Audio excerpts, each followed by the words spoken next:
자, 오늘은 무슨 날이죠? 고난주일입니다. 특별히 오늘 이사야 53장에 있는 말씀 4절에서부터 6절에 있는 말씀 우리가 살펴볼 것인데, 성경에는 모든 말씀들 가운데에서 예수 그리스도의 십자가의 고난을 가장 잘 예언하고 가장 잘 표현한 말씀이 오늘 본문의 말씀이에요. 인간이 범죄함으로 말미암아 하나님과의 모든 관계가 다 끊어졌었는데, 그래서 인간은 사망으로 갈 수밖에, 또 죽음의 길로 갈 수밖에 없었던 불쌍하고 가련한 인생들이었어요. 그런데 하나님께서 예수 그리스도를 보내심으로 말미암아 십자가의 고난을 당하심으로 매맞고 찔림을 당하고 순환을 당하시고 결국 십자가에서 돌아가심으로 말미암아 우리에게 구원의 길을 열어주셨어요. 그래서 오늘 이 말씀이 예수 그리스도께서 이 땅에 오셔서 그 십자가의 대속의 순환을 당하실 것을 통하여서 예언한 말씀이고, 그를 통하여서 우리가 평화를 누리게 되고 나음을 잊게 된다는 그런 말씀이에요. 그래서 오늘 말씀의 제목을 뭐라고 잡았냐면, 우리의 죄를 대속하신 예수 그리스도라는 말씀의 제목으로 이 고난주의 예배 말씀을 드리도록 하겠습니다.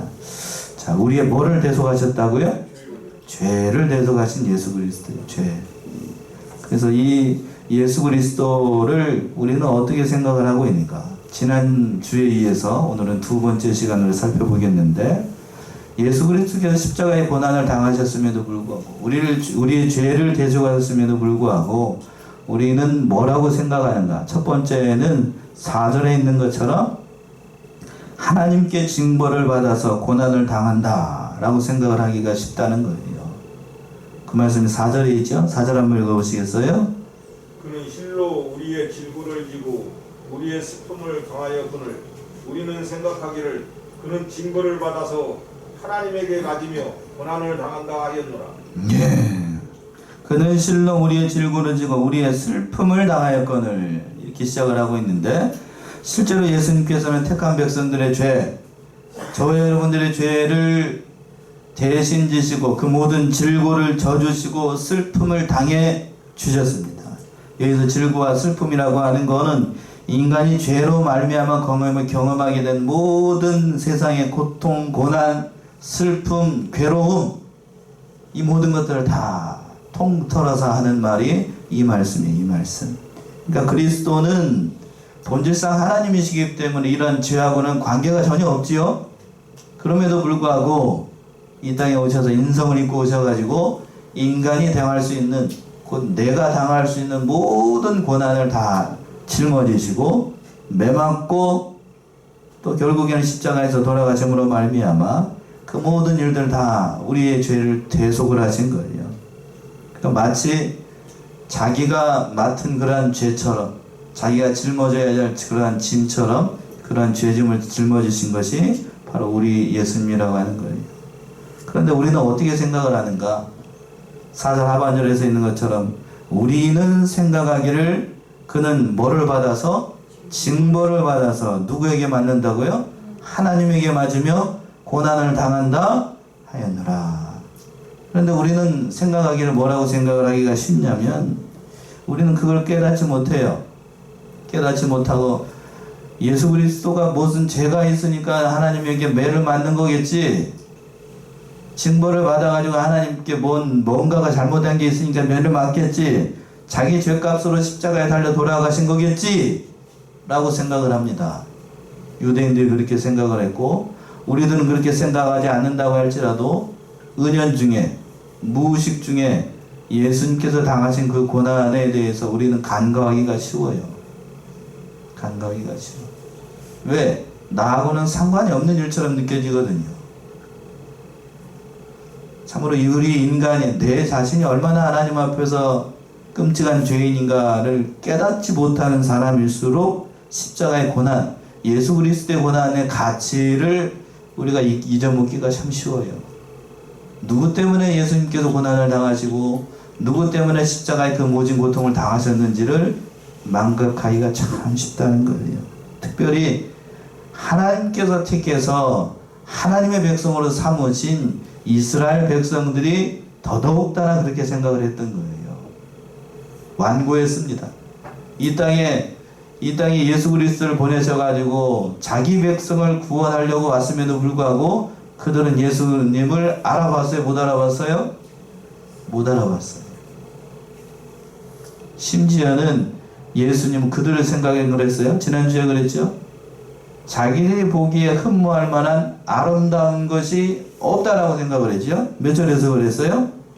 2절에서 그랬죠. 2절 한번 읽어보시겠어요? 그는 주 앞에서 자라나기를 연한 수분 같고 마른 땅에서 나온 줄기 같아서 고운 모양도 없고 풍채도 없은즉 우리의 보기에 흠모할 만한 아름다운 것이 없도다. 우리의 보기에 흠모할 만한 아름다운 것이 없다. 즉 인간의 관점으로 봤을 때에는 그 자기의 욕구, 자신의 욕망, 자신들이 바라는 모든 기대와 소망을 채워주기에는 이 땅에 오신 예수님으로서는 영 당각지 않은 거예요. 그래서 어떻게 했는가? 어디다가 못을 박아요? 십자가에 못을 박고 그 3절에 있는 것처럼 멸시를 받아가지고 사람들에게 시험 버림받고 얼굴을 가리우게 되고 3절도 읽어보세요. 3절.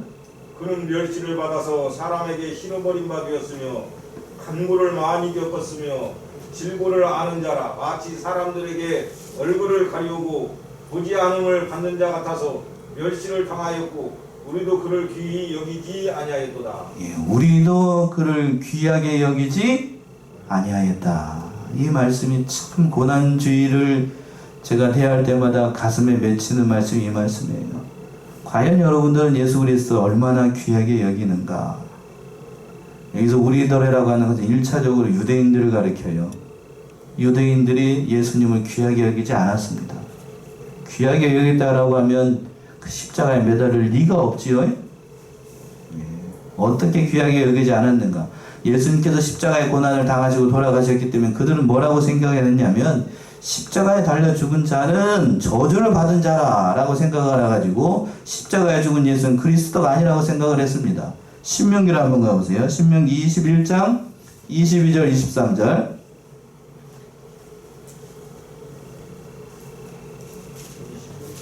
21장 22절 23절.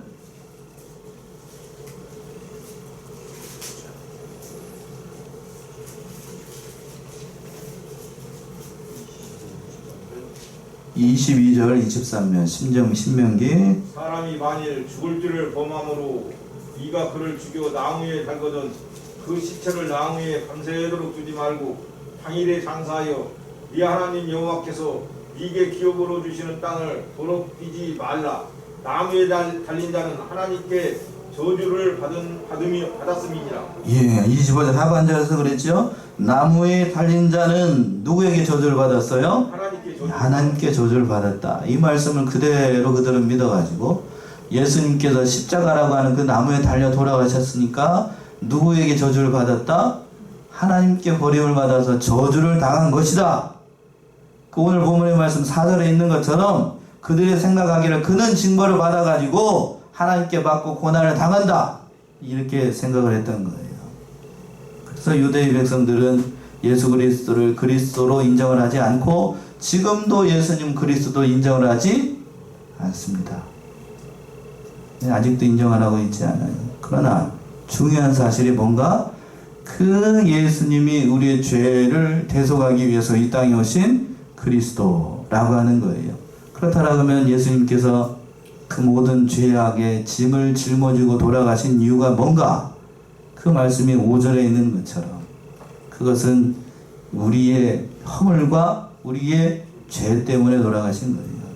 5절의 말씀이 그 말씀이죠. 5절이요. 그가 찔림은 우리의 허물을 인하며 그가 상함은 우리의 죄악을 인함이라. 그가 징계를 받음으로 우리가 평화를 누리고 그가 채찍에 맞음으로 우리가 나음을 입었도다. 예. 본문의 말씀 이사야 53장 5절의 말씀을 암송하시는 분들도 많을 거예요. 십자가에 순환을 당하신 예수 그리스도의 모습, 그리고 그리스도가 당하신 고난을 생생하게 이렇게 예언한 말씀이 성경 전체에서 이런 말씀이 없어요. 너무나도 요긴한 말씀이고, 요한복음 3장 16절과 더불어서 가장 은혜롭고 귀한 말씀 들라라고 하면 이 말씀이지요. 이 말씀. 하나님의 죄악성, 하나님께서 인간에게 품으신 그 죄악성이 죄의 심각함이 얼마나 무섭고 두려운가를 잘 보여주는 말씀이고, 더불어서 인간에게 주신 그 모든 죄악을 대속하신 예수 그리스도의 십자가의 선한이 얼마나 큰 은혜인가를 단적으로 표현하는 말씀이 오늘 5절의 말씀이에요. 5절의 말씀. 5절 시작할 때 뭐라고 되어 있어요? 상반절에 있는 것처럼 그가 찔림은 누구의 허물 때문이고 우리의 허물 때문이에요. 여기서 찔린다 라는 말은 문자적인 의미로 얘기를 하면은 구멍을 뚫는다는 얘기예요. 구멍? 찔린다는 것은 단순히 찔른다는 게 아니고 구멍을 낸다는 거예요. 그러니까 이것은 그리스도께서 십자가에 당하실 고난을 다 총체적으로 얘기하는 말이 이 찔린다라는 말입니다. 이 말씀처럼 가시 면류관을 썼으니까 머리가 찔렸어요. 다른 말로 머리에 뭐가 났어요? 구멍이 났어요. 또 대못으로 손과 발에 못 박힘을 당했으니까 손과 발에 뭐가 나고? 구멍이 나고, 또 창으로 옆구리를 찔러가지고 옆구리에 뭐가 나요? 횡하니 구멍이 났어요. 그래서 그 구멍에다가 손을 넣어본 사람이 있죠? 예수님의 12제자 가운데 한 사람, 도자를 시작해 누구? 도마. 넣어봤다 안 넣어봤다 라고 말들이 많은데 제가 봤을 땐 넣어봤을 것 같아요. 그 예언의 말씀 그대로 다 이루어진 겁니다. 그런데 그렇게 예수 그리스도께서 고난을 당하신 이유가 뭔가? 바로 우리의 허물 때문이라 라고 얘기하고 있어요. 여기서 허물이라고 하는 얘기는 사소한 잘못을 얘기를 하는 게 아닙니다. 그러니까 번역을 할 때 우리말로 허물이라고 하니까 뭐는 껍질 벗겨지는 것처럼 뭐 허물 이런 의미가 아니에요. 이런 의미가 아니고 인간이 하나님 앞에서 저지를 수 있는 모든 죄악, 그것을 얘기를 할 때 여기서 허물이라고 얘기한 거예요. 사소한 실수나 연약함 정도가 아니고 하나님 앞에서 인간이 행할 수 있는 모든 죄악의 근본, 그것이 허물이라고 얘기를 하고 있는 거예요. 허물. 그 허물 때문에 돌아가신 거고, 또 두 번째는 뭐라고 그랬냐면 그가 상함은 우리의 뭐 때문이라고요? 죄악을 인함이라. 여기 또 한 가지 중요한 사실이 뭔가 하면 상함이라는 말이 참 중요한데, 여기서 상한다라는 말은 이 피부 껍질에 이렇게 상처나는 거, 이게 스치는 거, 이런 상함이 아니고, 그런 상함이 아니에요. 이 원어적인 의미가 무슨 뜻이냐면 위에서 큰 물체나 뭘로 짓밟아가지고 뼈가 으스러지는 치명적인 상함, 그게 상함이에요. 그래서 성경 가운데, 번역 성경 가운데 공동 번역이라는 성경이 있는데 그 번역은 어떻게 번역을 하냐, 이렇게 번역을 했어요. 그를 으스러뜨린 것은 우리의 악행이었다, 이렇게 번역을 했어요. 그러니까 요 대목만 놓고 보면 그 번역이 훨씬 더 정확해요. 그러니까 뭐가 으스러질 정도로? 뼈가 으스러질 정도로 극심한 고난을 당하시고 돌아가신 분이 바로 예수님이라고 하는 거예요. 그러니까 그러한 죄악 가운데 돌아가신 것이 바로 우리고, 또 그 세 번째 뭐라고 그랬냐면 그가 뭐를 받음으로? 징계를 받음으로 우리가 평화를 누리게 된다라고 말씀하고 있습니다. 우리가 받을 징계를 예수 그리스도께서 대신 져주셨기 때문에 우리가 하나님과의 관계가 회복이 되어서 우리가 평화를 누리게 되었고, 특별히 심령의 평강을 누리게 됐어요. 여기서 징계라는 말은 무슨 말이냐면 원어적 의미가 그거예요. 부모가 사랑하는 자식을 바로잡기 위해서 근실히 행하는 징계를 얘기를 할 때에 여기서 그렇게 얘기를 하는 거예요. 잠언 13장 5절에서 그랬죠. 초다를 참아 못하는 자는 아이를 사랑하지 않는 자라고 그랬어요. 근실히 행한다라고 표현이 있는데, 그 말씀처럼 하나님께서 저와 여러분들을 어떻게 하시기 때문에, 사랑하시기 때문에 징계한다, 그때 표현하는 말이 이 징계예요. 예수님을 사랑하고 저와 여러분들을 사랑하시기 때문에 하나님께서 그 예수님을 징계를 하신 거고, 그 징계의 결과 우리는 하나님과의 관계가 회복이 돼서 평화를 누리게 되는 겁니다. 단순히 평화가 아니고 하나님과의 관계, 막혀져 있던 그러한 하나님과의 관계가 회복이 됨으로 말미암아 영육 간에 누리는 진정한 평화를 이렇게 얘기를 하는 거예요. 인간은 본래 하나님과의 관계가 이렇게 회복이 되지 않으면 예배를 드릴 수도 없고 하나님 앞에 돌아갈 수도 없었어요. 예수님께서 그 십자가의 공로로 말미암아 하나님과의 관계가 회복이 되었기 때문에 평화를 누리게 된 거예요. 진정한 평강입니다. 진정한 평강의 복. 그리고 또 마지막으로 뭐라고 되어 있냐면 그가 채찍에 맞음으로 우리가 나음을 입었다라고 됐어요. 채찍에 맞음을 통하여서 우리 대신 우리가 맞아야 할 채찍을 예수님께서 대신 맞아주시고 우리에게 심령의 평강을 주시고 우리에게 영원한 그 심령의 상처를 치유를 받고 하나님 앞에 나아갈 수 있게 된 거예요. 베드로전서 2장으로 한번 가봅시다. 베드로전서 2장 24절에서부터 25절. 예수님께서 나무에 달리심으로 말미암아 우리가 평화를 누리게 되고 나음을 얻게 됐어요. 베드로전서 2장 24절 25절.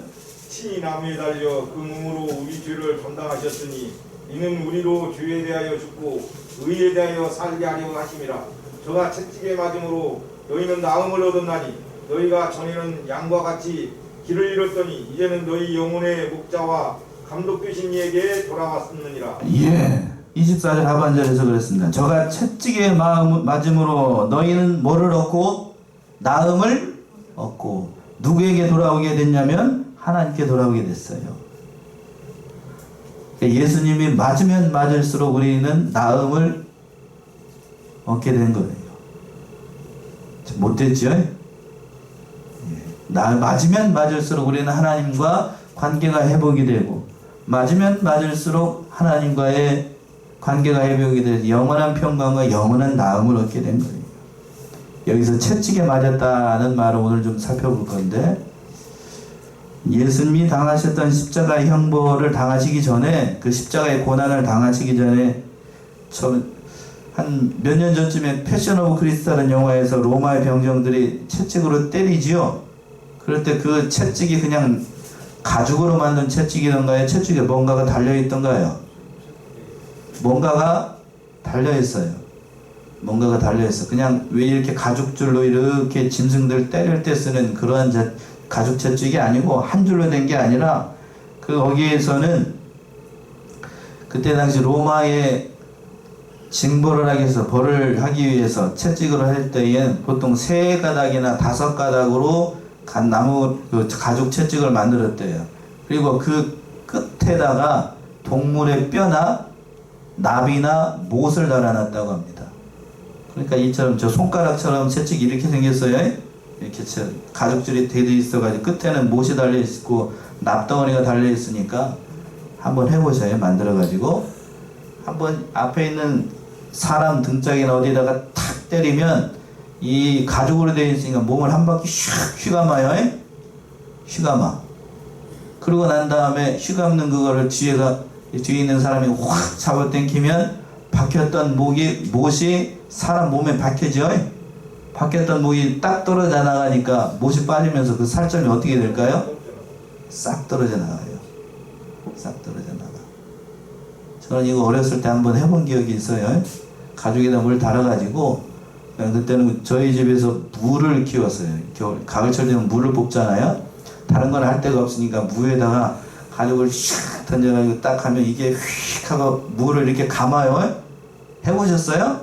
무를 이렇게 한 바퀴 감아요. 쫙 잡아당기면 어떻게 되냐면 무가 그 뚱뚱한 무가 그냥 두 토막으로 쫙 하고 갈라집니다. 그것처럼 예수님의 몸뚱아리가 어떻게 된다고요? 쫙 찢어져요. 그냥 이게 쫙 찢어집니다. 그런데 아는 사람들은 십자가의 고난이 얼마나 극심한지를 아는 사람들은 일부러 돈을 주고서라도 그 매를 더 많이 때리게 했습니다. 왜? 매 맞다가 죽는 것이 보통은 매 맞다가 다 죽는데요. 매 맞다가 죽는 것이 십자가에서 맨몸으로 그 십자가를 달리고 며칠 동안 살아있는 것보다 나으니까 돈을 주고서라도 채찍을 더 많게 했다는 거예요. 그러니까 예수님께서 이러한 모진 고난을 당하시고 그렇게 고난을 당하시면서 우리 돌아가신 거예요. 그런데 우리가 이러한 예수님에 대해서 우리가 고난주의를 생길 때마다 예수님께서 누구 때문에 이러한 고난을 당하시고 누구를 구원하기 위해서 고난을 당하셨는지 잊어버릴 때가 많습니다. 자, 다시 한번 물어볼까요? 예수님께서 이런 십자가의 모진 고난을 당하신 것은 누구의 허물과 누구의 죄악 때문이라고요? 우리의 허물과 우리의 죄악 때문입니다. 우리말에 좋은 말이 있어요. 우리라고 하는 말이 있어가지고 마치 나하고 다른 사람들이 다 포함된 말인데 그런 의미로 담겨있다 보니까 거기에는 내가 포함되어 있죠? 그쵸? 내가 포함되어 있다 보니까 우리라는 말 속에 보니까 다른 사람도 나랑 똑같은데 뭐 내 죄 때문 아니고 다른 사람도 죄도 똑같은데 그러면서 흐려지기가 쉬워요. 흐려지기가 쉬워. 정확하게 말하면 누구의 죄 때문인가 하면 바로 내 죄 때문이에요. 내 죄 때문에. 내 죄 때문에 하나님께서 예수 그리스도를 보내셨고 나의 죄악이 참으로 크고 두렵기 때문에 예수님께서 이러한 고난을 당하시고 우리에게 그 모든 의를 이루시고 대속의 공로로 말미암아 하나님 백성으로 삼아주신 거예요. 참으로 고난을 주의를 생각할 때마다 그 아픈 매질과 저는 한 대도 못 맞을 것 같아요. 영화나 그런 데서 보게 되면 그 매를 한 대씩 맞게 되면 몇 대 맞다 보게 되면 배 같은 데 한번 쓸리게 되면은 창자가 다 터져 나온대요. 창자가. 그 정도로 극심한 고난을 당하신 게 바로 우리 예수님이에요. 우리가 그런 예수님이라는 사실을 깨닫고 누구의 죄 때문인가? 바로 우리의 죄 때문에 고난을 당하셨다는 것을 깨닫고 우리가 이 생각할 때마다 고난의 주일 때마다 다시 한번 예수님을 생각하는 저와 여러분들이 되셔야 되겠어요. 마지막으로 세 번째는 그러한 죄를 하나님께서 우리 무리의 죄악을 마지막 6절에 있는 것처럼 예수님에게 담당하도록 하신 겁니다. 그 말씀이 6절에 있습니다. 6절이요. 우리는 다 양 같아서 그릇 행하여 각기 제 길로 갔거늘 여호와께서는 우리 무리의 죄악을 그에게 담당시키셨도다. 예. 참 6절의 말씀도 참 기가 막힌 말씀 가운데 한 구절인데 6절 시작을 할 때 상반절에서 뭐라고 그랬냐면 우리는 다 뭐 같다고요? 양 같아서 그릇 행하여 각기 무슨 길로 가요?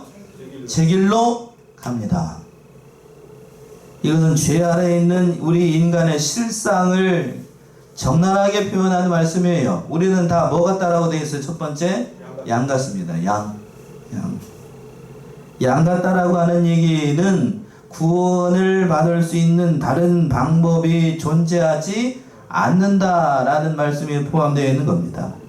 여기서 또 그랬어요. 우리는 양 같다라고 했는데 거기 한 자가 더 있습니다. 무슨 자가 있죠? 우리는 다 양 같아요. 거기서 제일 중요한 말이 제가 봤을 때는 다예요. 다. 우리는 다 저를 포함해가지고 여기 앉아있는 모든 사람이 다 양과 같습니다. 다 양과 같아요. 다 양과 같습니다. 의인은 한 사람도 있나니? 없나니. 로마서 3장 15절의 말씀이죠. 3장 10절에 있는 말씀. 의인은 하나도 없어요. 하나도 없습니다. 예외가 없어요. 예외가. 어느 누구도 할 것 없이 다 죄인이고 스스로는 구원의 길에 이를 수 없는 그런 흉악한 죄인이라고 하는 거예요. 그래서 오늘 말씀에서 인간의 실상을 얘기를 할 때 양의 비유를 한 건 너무나도 적절한 표현인 것 같아요. 저는 양을 길러보지 않았지만 영화 같은 데서 보게 되면 양이라고 하는 짐승은 그 짐승들 가운데 가장 눈이 시력이 별로 좋지 않다고 합니다. 그래서 바로 앞에 시력이 나빠가지고 바로 몇 미터 앞에밖에 보지를 못한다고 그래요. 그래서 양들이 갈 때에 볼 수 있는 것은 자기 앞에 있는 자기 동료의 뭐만 보고 가냐면 꼬리만 보고 간답니다. 꼬리, 엉덩이 꼬리, 앞에 있는 꼬리만 보고 간대. 그러니까 앞에 있는 양이 가다가 구덩텅이에 빠지면 같이 빠지고 같이 빠져. 그게 양이라고 하는 거예요. 양이라고 하는 거. 그러니까 바른 길을 가지 못해요. 양은 가만 놔두면 앞에 똑바로 가면은 바른 길이 있음에도 불구하고 그 바른 길을 찾아가지를 못해요. 시력이 안 좋으니까. 이건 뭘 상징을 하는 거냐면 바로 우리네 인생이 다 양과 같아요. 내 인생은 그러니까 가만히 놔두면 어디로 가냐면 바른 길을 가는 게 아니고 그릇된 길로 가는 거예요. 그릇된 길로. 그러니까 인생이 보세요. 하나님께서 인생을 여러 가지 방법을 통해서 저와 여러분들을 연단하시고 또 앞에서는 징계하신다라고 했는데 하나님의 징계 가운데 가장 무서운 징계가 뭐냐 하면 가만 냅둬버리는 거예요. 가만 놔두는 인생. 가만 놔두면 어떻게 되는가? 앞에서 그랬죠. 우리는 다 뭐 같다고요? 양 같아서 한치 앞을 보지 못하는 그러한 우매한 인간이기 때문에 가만 놔두면 인간은 다 망하는 길로 가요. 망하는 길로. 자 보세요. 오늘 요즘 봄철이어가지고 저 옆에 보게 되면 우리 화단이 있잖아요. 화단 보게 되면 지난주하고는 또 달라요. 뭐가 막 밑에서 막 올라오죠? 풀이 막 올라오잖아요. 저희가 우리 저기다가 풀을 심었나요? 안 심었나요? 풀을 심었어요? 풀을 안 심었죠? 우리는 풀을 심은 적이 없어요. 그냥 가만 놔두면 어떻게 되는 거예요? 풀이 나옵니다. 아무리 척박한 땅이라고 해도 가만 놔두면 거기서는 뭐가 나오냐면 풀이 나와요. 인간의 마음도 마찬가지입니다. 여러분들이 교회에 나오지 않고 하나님의 말씀을 듣지 않고 가만히 놔두면 집에서 편안하고 좋은데 가만 들어놓여 있으면 인간은 좋은 것을 생산한다? 아니면 못된 생각만 한다? 못된 생각만 해요. 그게 사람이에요. 그게 사람입니다. 그래서 양각다라고 하는 거예요. 그러고 난 다음에 오늘 말씀에서 또 어디 뭐라고 되어 있냐면 각기 어디로 길로 갔거늘? 제 길로 갔거늘. 자기 길로 가요. 자기 길로. 이거를 또 좀 더 좀 과격하게 번역하면 자기 멋대로 그 길을 갑니다. 자기 멋대로. 자기 고집대로. 다른 말로 자기 고집대로가 자기 고집대로. 아는 건 많아가지고 주워 들은 건 많아가지고 다른 사람 말, 옆에 있는 사람 말, 다른 선생들의 말, 특히나 하나님의 말씀, 이 말씀 들으려고 하지 않아요. 어린아이였을 때는 그래도 부모의 간섭과 부모의 강요에 의해서 교회에 나와 주려고 했습니다. 그러나 연세가 드시고 나이가 들수록 뭐가 생기냐면 뭐가 생겨요? 고집이 생깁니다. 고집. 그걸 세자로 앞에 한 한자를 더 붙여가지고 무슨 고집이라고 그러죠? 예. 연세가 드실수록 그게 생겨요. 연세가 드실수록 예. 누구를 보는 건 지금 누구를 보는 건 그건 실례예요. 자기 자신을 봐야 돼. 자기 자신. 여러분은 안 그럴 것 같죠? 연세가 드시면 다 그렇게 돼요. 왜? 그동안 살아온 뭐가 있기 때문에 경험이 있기 때문에 그걸 쉽게 버리지 못합니다. 마찬가지예요. 마찬가지. 하나님께서 오늘 이 말씀을 통해서 우리 자신을 보게 하는 거예요. 우리 자신. 우리 자신이 하나님 앞에서 봤을 때 자기 멋대로 갑니다. 자기 멋대로. 제가 예언 한마디 할까요? 여러분들은 오늘 이 예배가 끝나고 저 자동문 셔터 열고 나가잖아요. 여러분들은 또 자기 길로 갑니다. 맞나요? 자기 고집대로 나가고 자기가 세상에서 제일 잘난 줄로 알고 오늘 말씀 잘 예배 잘 들었으니까 오늘 집에 가서 내 마음대로 살겠다 라고 다짐하고 갑니다. 그게 우리 인간이에요. 그게 우리 인간. 아니라고요? 목사님 뭐 갑자기 이렇게 서운한 말씀을 하시나요? 그게 우리 자신이에요. 우리 자신. 저를 포함해서 여러분들에게 하는 말이 아니라 저를 포함해가지고 그게 제멋대로 그게 잘못대로 그게 제멋대로. 근데 우리의 본질이 그렇다라고 하는 거예요. 인간의 본질이 가만 놔두면 절대로 선한 길로 가지 않아요. 절대로 선한 길로 가지 않아. 그러니까 하나님께서 그 모진 그 고난을 당하면서 누구를 보내셨는가? 예수 그리스도를 보내신 거예요. 가만 놔두면 인간은 망해요. 망해. 망하니까 오늘 말씀에 4번절에 있는 말씀 뭐라고 그랬냐면 여호와께서 우리 무리의 죄악을 누구에게 담당하셨다고요? 그에게 담당시키셨다는 거예요. 이게 하나님의 사랑을 표현한 말씀이기도 해요. 우리를 사랑하시기 때문에 망하는 것, 그 6절 하반 상반절에서 뭐라고 그랬냐면 뭐라고 그랬지요? 우리는 다 양 같아서 그릇 행하여 각기 제 길로 갔거늘 라고 되어 있어요. 갔거늘. 각기 제 길로 갑니다. 또 어떠한 길로 갔냐면 잘된 길로 갔으면 하나님이 뭐라고 안 합니다. 어떠한 길로 가요? 다 그릇된 길로 갑니다. 그릇된 길로. 자기가 갈 길로. 잘 올바른 길로 가면 하나님도 뭐라고 안 하는데 그릇된 길로 가요. 그릇된 길로. 그러니까 하나님께서 그 불쌍하고 가난한 인생들은 차마 볼 수가 없어가지고 누구를 통해서 구원하시기 위해서 예수님을 통하여서 구원의 길을 마련해 놓으신 거예요. 세상에 많은 종교가 있습니다. 그렇죠? 기독교 말고도 다른 우리 여기 정원만 해도 얼마나 많은 종교들이 많은지 몰라요. 전 여기 와가지고 깜짝 놀란 게 기존에 있던 정통교회보다도 이단들이 왜 이렇게 많은데, 그리고 또 죄송한 얘기지만 이단들이 또 이렇게 또 잘 돼. 또 여기는 예? 왜 이렇게 잘 되는지 몰라요. 옆에만 가도 무슨 그 뭔 얘기 있고 얘기 찍고 있어서 얘기하면 안 되겠고, 뭔 교회 뭔 교회 이렇게 잘 되는지 몰라. 죄송한 얘기지만 그들 또 자기 나름대로의 무슨 길을 얘기를 하냐면 다 구원의 길을 얘기를 하고 있어요. 불교에서는 누가 구원의 길이라고 얘기를 하냐면 석가가 구원의 길이라고 얘기를 하고 있고, 다른 종교에서도 다 하나님 자 합사 얘기하고 다 구원의 길을 얘기하고 있지만, 죄송한 얘기지만 그들은 그것이 구원의 길이 아니에요. 세상에서 유일한 구원의 길은 누구냐면 바로 예수 그리스도밖에 없어요. 다른 구원의 길은 하나님께서 다른 구원의 길을 마련했다라고 하면 하나님이 거짓말쟁이지요. 오늘 이 말씀을 통해서 우리 죄악을 담당하시기 위해서 하나님께서 유일하신 길을 마련해 놓으신 거예요. 로마서로 한번 가봅시다. 오늘 이 말씀 보고 마치겠어요. 로마서 5장 17절에서부터 18절. 로마서 5장 17절에서부터 18절이요. 한 사람의 범죄를 인하여 사망이 그 한 사람으로 말미암아 왕으로 하였은즉 더욱 은혜와 의의 선물을 넘치게 받는 자들이 한 분 예수 그리스도로 말미암아 생명 안에서 왕노릇 하리로다. 그런즉 한 범죄로 많은 사람이 정죄에 이른 것 같이 의의 한 행동으로 말미암아 많은 사람이 의롭다 하심을 받아 생명에 이르렀느니라. 예, 18절에서 그랬습니다. 그런즉 한 범죄로 말미암아 많은 사람이 뭐에 이르렀고 정죄에 이른 것 같이 의의 한 행동으로 말미암아, 의의 한 행동이라는 것은 누구 한 행동을 얘기할까요? 예수님께서 한 의의 행동으로 말미암아 많은 사람이 어떠하심을 받았어요? 의롭다 하심을 받아 어디에 이릅니까? 생명에 이르게 돼요. 저와 여러분들에게 의롭다 하심을 얻는 은혜, 이거를 로마서에서는 네 자로 이신칭의라고 합니다. 믿음으로써 의인이 되는 은혜.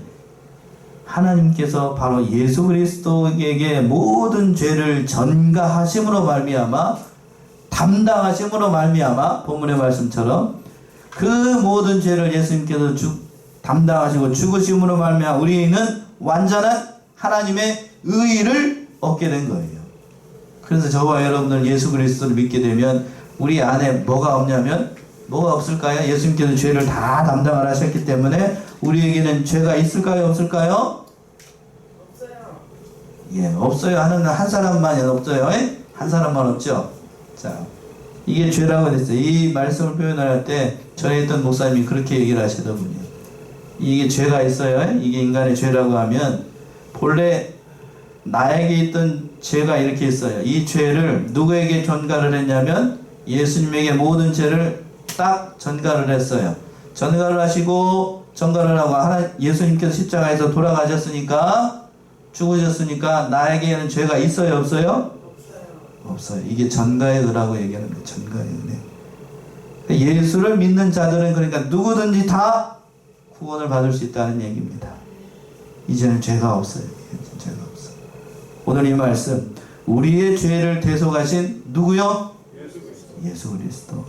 고난의 절기를 맞을 때마다 예수님께서 누구를 위해서 고난을 당하시고 누구의 죄 때문에 돌아가셨는가를 깊이 깨닫고, 오늘 여러 가지 말씀을 제가 전해드렸지만 참으로 인간이라고 하는 것이 얼마나 추악한 존재인지를 다시 한번 깨닫고 예수 그리스도만을 바라보며 참 고난의 절기를 대할 때마다 여러 가지를 생각해요.